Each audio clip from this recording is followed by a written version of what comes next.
تم بہترین امت ہو، بیچ کی امت ہو، اس لیے کہ تم لوگوں پر گواہ ہو۔ تو یہ بھی حاضر ناظر ہو گئی، امت بھی حاضر ناظر ہے۔ گواہ کے معنی اگر حاضر ناظر کے لیتے ہو تو امت بھی حاضر ناظر۔ اب سنو تو، ہاں اب امت جو ہے وہ انبیاء صادقین کی امتوں کی گواہی دے گی اللہ کے رسول کی عطا سے، ہاں ہاں اور اللہ کے رسول صلی اللہ تعالی علیہ وسلم تمام نبیوں کی اور اپنی امت کی گواہی دیں گے۔ ہاں۔ تو گواہی کون دے گا؟ جب اللہ کے رسول صلی اللہ تعالی علیہ وسلم کو ساری امت کے حالات معلوم ہوں گے تبھی تو گواہی دیں گے۔ سارے حالات، اگر یہ عقیدہ ہے کہ سارے حالات معلوم ہے، ابھی جتنے بھی لوگ جو کر رہے ہیں، جیسے نبی دیکھ رہے ہیں، جیسا عقیدہ ہے لوگوں کا کہ نبی ہر وقت دیکھ رہے ہیں سارے امتیوں کو، تو پھر سوال یہ ہوتا ہے کہ یہ کرسی پہ بیٹھ کے تقریر کیوں کرتے ہیں مقرر، سگریٹ کیوں پیتے ہیں؟ یہی لوگ جن کا یہ عقیدہ ہے کہ نبی ہمیں دیکھ رہے ہیں، اور وہی لوگ حقہ بھی پی رہے ہیں، اور یہ بھی عقیدہ ہے نبی دیکھ رہے ہیں، اور وہی لوگ اپنے باپ کے سامنے سگریٹ نہیں پی سکتے، حقہ نہیں پی سکتے، وہی لوگ اپنے پیر کے سامنے حقہ نہیں پی سکتے، وہی اپنے بڑے بھائی کے سامنے حقہ نہیں پی سکتے، اور نبی کو یہ ماننا ہے کہ حاضر ناظر ہے، نبی دیکھ رہے ہیں اور حقہ بھی پی رہے ہیں، بیڑیاں بھی پی رہے ہیں۔ آپ میری بھی سنو گے؟ ہاں، یہ بتاؤ اللہ دیکھ رہا ہے کہ نہیں دیکھ رہا؟ اللہ حاضر ناظر کب ہے؟ اللہ علیم و خبیر ہے کہ نہیں ہے؟ حاضر ناظر کب ہے کہ نہیں ہے؟ جیسے بریلوی لوگوں کا عقیدہ ہے کہ اللہ حاضر ناظر نہیں ہے، ارے اللہ علیم و خبیر ہے کہ نہیں؟ تو کیا اللہ کی بات آ گئی یہاں پر؟ ارے میری بات سنو، نہیں تو کیا اللہ کے سامنے پھر آپ بیوی سے بھی نہیں مل سکتے؟ کیا بیوی سے مل سکتے کیا اللہ کے سامنے؟ پھر تو یہی بات نہیں، یہ کون سی بات ہے کہ اللہ تعالیٰ نہیں دیکھ رہا؟ ابھی بات اللہ کے رسول کی چل رہی ہے، اللہ کے رسول کی بات چل رہی ہے۔ تمہارے سوال کا جواب دے یار اللہ۔ نہیں تو اللہ کو تو حاضر ناظر مان ہی نہیں تھا نا، بریلوی مانتے ہی نہیں ہے کہ اللہ حاضر ناظر ہے، بریلوی مانتے ہی نہیں ہے۔ آپ سنو، وہ حاضر ناظر کیوں نہیں مانتے؟ ہم بھی یہ کہتے ہیں کیونکہ ناظر کہتے ہیں آنکھ کے ساتھ دیکھنے کو، اللہ آنکھ سے پاک ہے، اور حاضر کہتے ہیں جسم کے ساتھ حاضر ہونے کو، اللہ جسم سے ہی پاک ہے۔ اچھا، تو اللہ حاضر و ناظر کیسے ہوا؟ اللہ حاضر ناظر نہیں ہے، اللہ علیم و خبیر ہے، سمیع البصیر ہے۔ اچھا، حدیث میں ہے، بخاری شریف کی سب سے پہلی حدیث ہے، ان اللہ لا ينظر الى صورکم والى اعمالکم ولكن ينظر الى قلوبکم ونیاتکم۔ اللہ تعالیٰ تمہاری اعمال کو، صورتوں کو نہیں دیکھتا، تمہارے دلوں کو، تمہاری نیتوں کو دیکھتا ہے۔ یہاں لفظ ینظرو ہے، یہ تم کہہ رہا نظر ینظرو جسمانیت کے اوپر دلالت کرتا ہے، تو اللہ کے رسول نے کیا فرمایا؟ اللہ تعالیٰ تمہاری نیتوں کو دیکھتا ہے، ینظرو کا لفظ ہے۔ اب ینظرو کے بہت سارے معنی آتے ہیں۔ اچھا، اور کیا کیا معنی آئیں گے؟ جب میری بات سنو، جب حدیث میں کلیئر ہے کہ تمہاری نیتوں کو دیکھتا ہے، کلیئر ہے کہ نہیں حدیث میں؟ ولیکن ینظرو، وہ دیکھتا ہے تمہاری نیتوں کو، تمہارے دلوں کو۔ اللہ تبارک و تعالیٰ کا دیکھنا مخلوق کا سے دیکھنا نہیں، اللہ تبارک و تعالیٰ ایسے نہیں دیکھتا جیسے مخلوق دیکھتی ہے۔ پھر اور کیسے دیکھتا ہے؟ جیسے کیسے دیکھتا ہے؟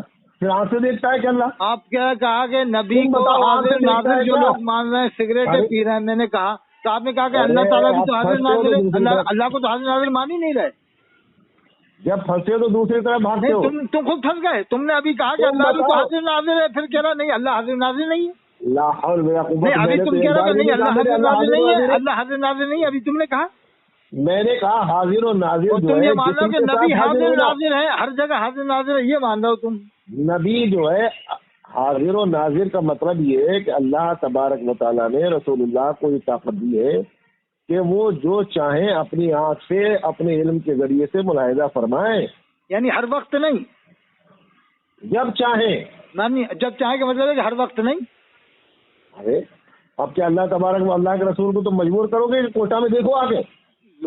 اب آپ ہی پھنس گئے کہ اس کا مطلب اللہ کے رسول جب چاہیں، اس سے تو آپ الگ ہو گئے کہ ہاں ہر وقت حضور نہیں دیکھ رہے۔ ارے اللہ کے رسول کو تم مجبور کرو گے؟ کیوں؟ تمہارے کہنے پہ چلیں گے؟ جیسا تم لوگوں کا عقیدہ بھی کہہ رہے تھے کہ حضور حاضر ناظر ہیں، حضور دیکھ رہے ہیں۔ دیکھو حضور میری بات سنو، حضور دیکھتے ہیں، یہ کہا تھا نا ابھی تم نے، ہاں حضور دیکھتے ہیں۔ آپ میری بات سنو، میں نے یہ بتایا کہ حضور حاضر و ناظر ہے۔ حاضر ناظر تو غوث پاک بھی ہیں، غوث پاک نے کیا فرمایا کہ میں ساری دنیا کو ایسے دیکھتا ہوں جیسے ہتھیلی پہ رائی کا دانا، تو غوث پاک بھی حاضر ناظر ہے۔ ارے جب میری بات سنو، حدیث قدسی میں اللہ کے رسول صلی اللہ تعالی علیہ وسلم روایت کرتے ہیں، اللہ فرماتا ہے کہ بندہ نوافل نماز کے ذریعے سے مجھ سے اتنا قریب ہو جاتا ہے گویا کہ میں اس کے کان بن جاتا ہوں جس سے وہ سنتا ہے. اس میں لفظ بتاؤ کیا ہے پورے حدیث پڑھ کے، وہ بصرہ الذی یبصر بہ. ابھی تم کیا کہہ رہے تھے؟ نظر جسمانی نظر، یا حدیث میں بخاری شریف میں ہے وہ بصرہ الذی یبصر بہ، میں اس کی آنکھ بن جاتا ہوں جس سے وہ دیکھتا ہے. اور ابھی کہہ رہے تھے کہ اللہ ناظر نہیں ہے، اب یہاں لفظ یبصر بھی ہے حدیث قدسی میں، اور حدیث میں بخاری شریف میں بھی ینظرو کا لفظ ہے کہ اللہ کے رسول فرماتے ہیں اللہ تمہاری نیتوں کو دیکھتا ہے. یہ کہہ رہا ہے اللہ حاضر ناظر نہیں ہے. آج میں جو ہے اللہ دیکھتا ہے، بصیر، اللہ بصیر ہے، بصیر. حدیث میں تو ینظرو کا لفظ آیا ہے، ناظر ینظرو، نظر ینظرو سے ناظر ہے، وہ بصیر کی معنی میں. ارے تو حدیث میں تو ہے نا ینظرو. ارے اللہ جو ہے اللہ کا دیکھنا مخلوق کا سب دیکھنا نہیں، یہ تو صرف مکتبی سمجھتا ہے، ادابیہ کے بچے سمجھتے ہیں. اچھا یہ تو بتاؤ کہ اگر کوئی ایسا عقیدہ رکھتا ہے کہ حضور کو حاضر ناظر نہیں مان رہا، اور نہیں یہ مان رہا کہ ڈائریکٹ ولیوں سے مدد مانگ سکتے ہیں یا غوث المدد، کیوں نہیں ماننا؟ نہیں یہ وہ اس کا مطلب ہے کہ اللہ کافی ہے. قرآن میں الیس اللہ بکاف عبدا، یہ قرآن کی آیت ہے کہ اللہ فرماتا ہے کیا میں اپنے بندوں کے لیے کافی نہیں؟ اس آیت کی روشنی میں وہ کہنا چاہتا ہے کہ اس کا عقیدہ کہ نہیں ہمیں اللہ کافی ہے. اللہ نے قرآن میں فرمایا میں اپنے بندوں کے لیے کافی ہوں. اللہ نے کہا کہ میں اپنے بندوں کے لیے کافی ہوں، تو پھر اللہ وسیلے کا قائل ہے کہ وسیلے کے ذریعے سے دعا مانگ سکتے ہیں، غریب نواز کے وسیلے سے، نیک اعمال کے وسیلے سے، لیکن ڈائریکٹ غریب نواز سے اولاد نہیں مانگ سکتے، نہ کسی ولی سے اولاد مانگ سکتے، نہ ایسی فریاد کر سکتے کہ یا غوث اعظم المدد. چلو اب ایسا ہے، تم ایک موضوع پہ تم نے یہ کہا تھا کہ ایک منٹ بات کریں گے، تم تو خود ہی بولے جا رہے ہو. نہیں کرو، بولو بولے جا رہے ہو. چلو بولو بولو بولو بولو.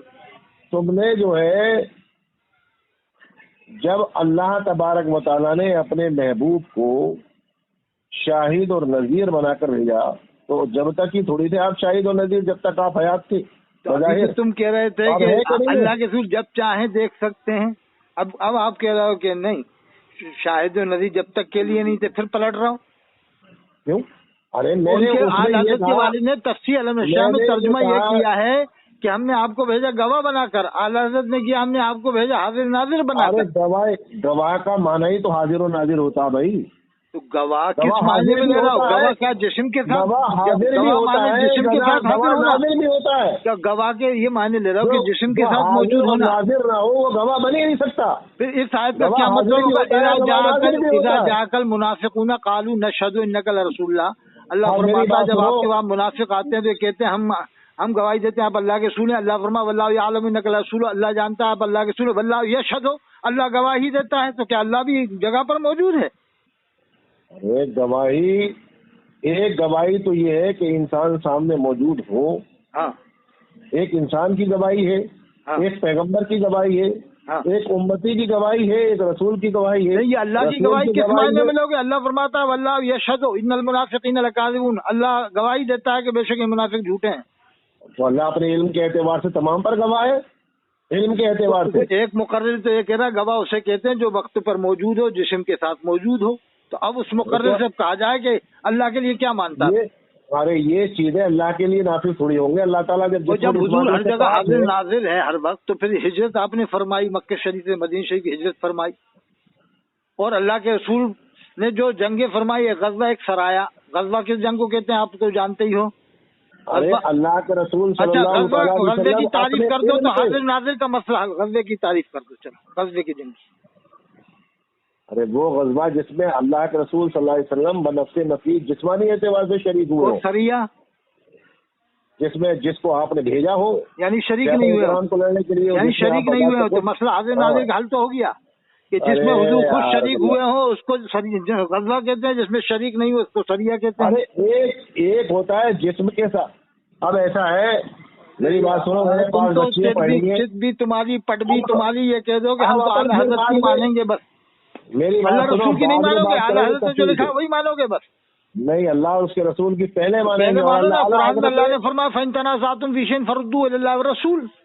تھانوی صاحب نانوی صاحب کو بیچ میں کیوں لا رہا ہو کہ اعلیٰ حضرت تھانوی صاحب ان کے اوپر ہی دین کا دار و مدار تھوڑی ہے.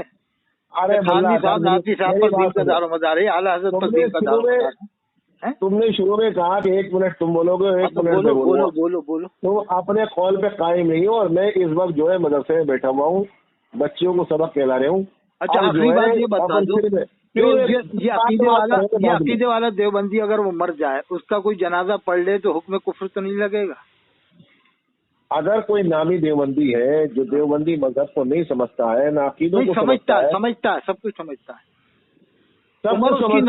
عمر اس کی 90 سال ہو گئی، امام رہا، سب کچھ رہا، اگر وہ ان چاروں وہابیوں کے عقیدوں پر واقف ہونے کے بعد ان کو حق مانتا ہے تو وہ کافر و مرتد ہے، اس کی نماز جنازہ جو پڑھے گا اس کا نکاح ٹوٹ جائے گا، تجدید ایمان اس کو کرنا پڑے گا۔ قاضی انوار صاحب کی نماز جنازہ سب نے